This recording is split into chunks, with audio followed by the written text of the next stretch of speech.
Malc and Beans, what's up? Good morning. It is athletic weekend, isn't it? Sports going off like crazy. We've got Super Bowl about to kick off. We've got Supercross that just went down, and we've got golf, which crossed over with Supercross. What up, Arizona? And do you see my paws right there? I have a bunny upstairs, and he just, bunnies, I don't know if you watch bunnies, Google it, but they flip dishes. They flip their little trays. He's like calling me basically, like just throwing his stuff all around. He's like, dude, dad, come on, hook a brother up, hook a bunny up. But, I was thinking, I was just thinking about like, I broke my back on dirt bikes. I flipped the car 6 to 8 times on the freeway. Are these proud moments? No, I'm not going, yeah, look at me celebrating. I'm going, wow, fortunate and grateful that I'm here. And when I look back in hindsight, I'm like, man, what did I learn? What were the takeaways? And and as I sit there with these red eyes and these bags, I have sleep. My daughter's always like, dude, you got sleep in your eyes. I'm like, okay, cool, I get it. Daddy's tie-tie. I was like, man, broken backs, broken arms, concussions, I've broken helmets open on my dirt bike. I mean, you don't break a helmet open. Respect the bell. There's a long time ago. I went down so hard, about 15 feet off a drop at Carl's Red Raceway, landed sideways, helmet cracked down the side. So I'm just grateful that this head still can even think. I can still know, 1 + 1, 3. What's up, players?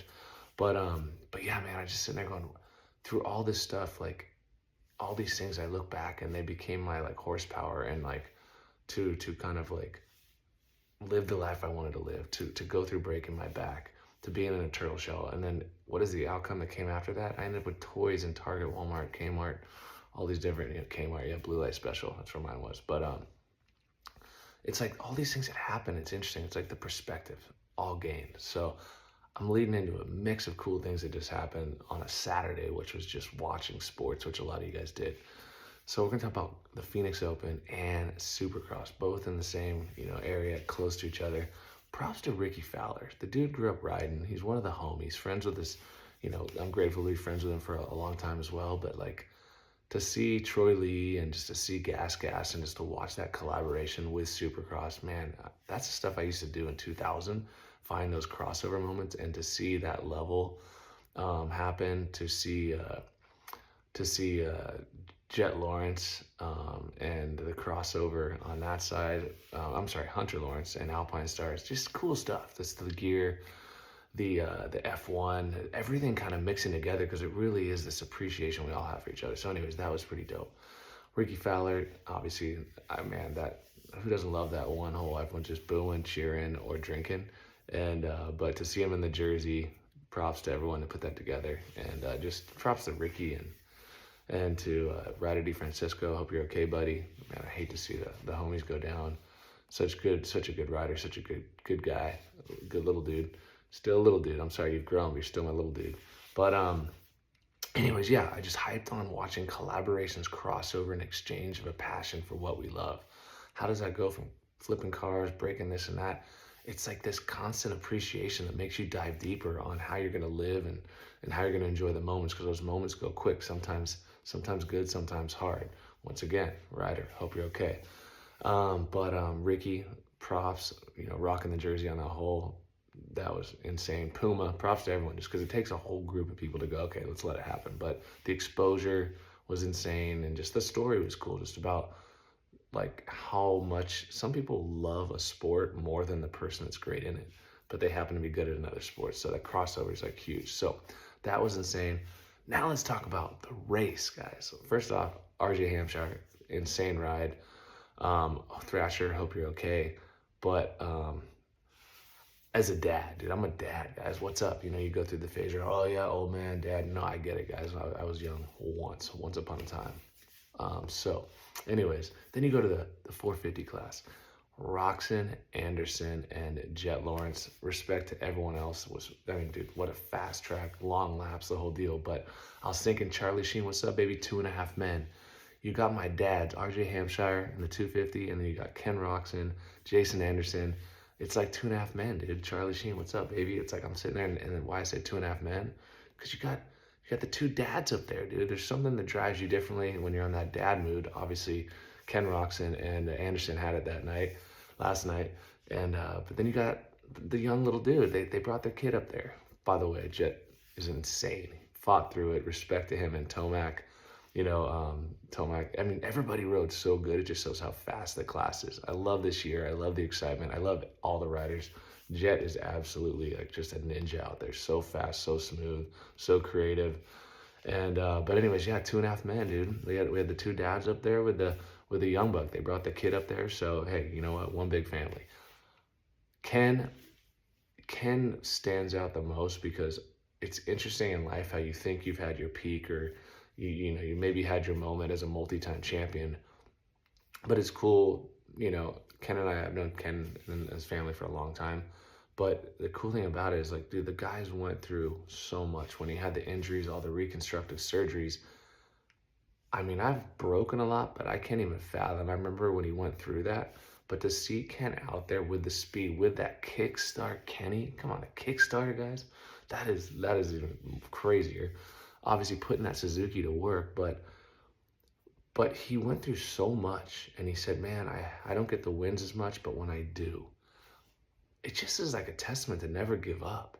It's so easy to feel like that in between, or those moments like where you're climbing and you just don't want to go. But I mean, it's not just that it separates the champions, which it does, but it's those that are willing to kind of push through those times. So whether you're an entrepreneur in business, any business I've been a part of, even the biggest businesses that I've worked for, or some of the companies that I've built, man, you push, and it's the dark sides and the snap, and wherever it ends up. I was talking about the other day, it's just the moments, and it's enjoying everything in between. And you can't deny that Jet, Hunter, by the way, props to Hunter too. All the guys, man, I could go, the list goes on. Justin Starling, dude, I love, man, you're right there. All that carnage on the last chance qualifiers, it was insane. But, dude, not giving up, but also doing what you love. Like, if you took away a paycheck, the only thing that was gnarly about all these kids is their parents invested a ton of money that they did or didn't have into their dreams. But to see these riders keep going after it, Roxanne could retire, all these guys could retire, but it's the love, it's that thirst for motorsports, it's that passion. But it's also, look at the moments, like Ken last night bringing home the trophy to his kid, and just in dominant fashion from that whole shot with just speed, everything. Jason Anderson those guys talking about the quad. Oh man, you guys, that was the funniest thing to me, because it's like, it used to be like posture up, what I got this, but it's like, how much is it gonna do for you? How much is it gonna save you? Or how much is it gonna cost you?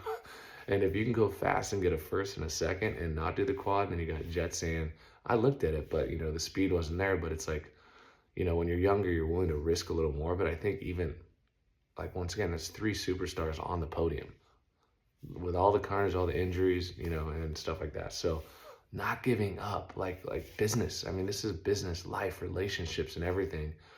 And I think that's the biggest thing, is like, when you're in the dark phase, and there's a dark phase in almost everything, whether you're training for something, whether you're going after it, whether you win or whether you win too much and you're getting booed.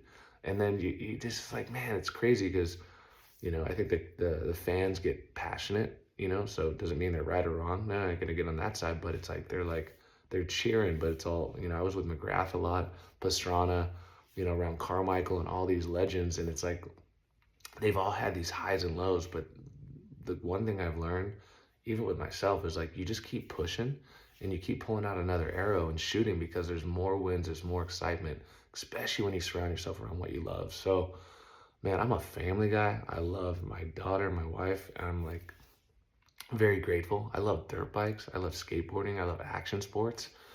And I just am grateful, actually, to watch and be entertained. I'm out here in Texas, so it's like I was watching Supercross by myself after going to everyone for probably 20 years. But I still get the same joy of watching the guys, knowing how hard they work. Don't like seeing the crashes and some of those gnarly moments. But once again, when you do what you love, everyone's always like, "Why do you get back on it?" Same thing. It's not like you're going to a job you don't like. So I'm encouraging you guys to keep diving, keep believing in yourself. Belief is my word, because it's like, you can't expect people to believe in you. You can't expect people to understand you. Dude, we all have dreams. We're kids, and playing, believing in astronauts and rock stars. It's shooting for the stars, right? Shooting for the moon. And it's like, why do we ever give up on that? And I'm just saying, like, if you love it, if you're in the zone, that's what I want to see. If you're not, encouraging you to take a step back, breathe, reminder to breathe, get on the mend, and becoming mended is just such a huge part of life. It's like, dude, fill those voids, get after it, enjoy the moments, enjoy the seconds, the minutes, the hours, the days, the weeks. And I seriously love you guys. I say the word love a lot. You know why? One, simple rule of the Bible: love thy neighbor. And I used to get pumped on the dollar bill because they recognized at one point in this world how important it was to have faith and a foundation. It said, in God we trust. I trust in God. I trust in you guys. I believe in you guys. I hope you have a great weekend. Have fun watching Super Bowl. And on that note, Malcolm Beans, I'm trying to keep it clean. I brought up a movie about Charlie Sheen. Okay, it was a TV show. That blows. My rap just lost its old little flow. See you guys. Love you. Bye.